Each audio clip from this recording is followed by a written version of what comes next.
Менің атым Байыш, Манасқа менден банан баштығы менен анан 500 сом ақчалайды.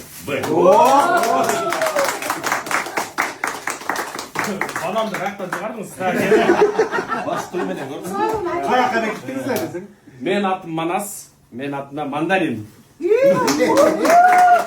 Мен атым Манаста, мы, 1000 сом.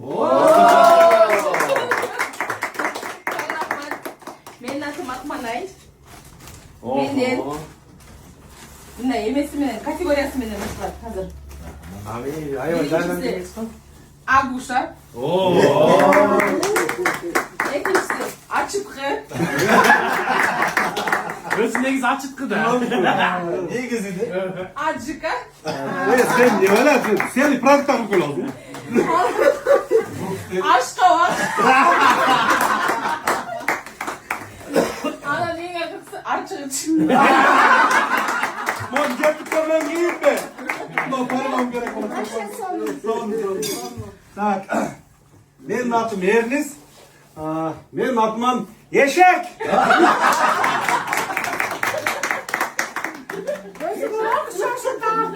Komplek mi? Dostlar zoru. Şerbileşler zoru.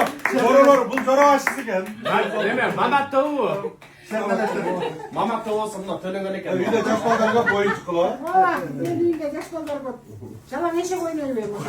Ешекмез mi? Başka hayvanlar var. Бардык жаныбарлар бар экен. Көп жаныбарлар бар. Менин атым Гүлнара. Грудки. Дала эле. Грудинка.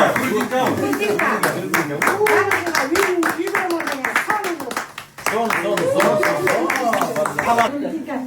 Мен атым Жырғалбек. Мен жиын самғасына жүн алғап келдім. Как раз Өктем аке. Жүндүү болчу да. Men atım Öktüm. Birincili Örük Batkenski. Ösümlük mayı. Öçürgüç.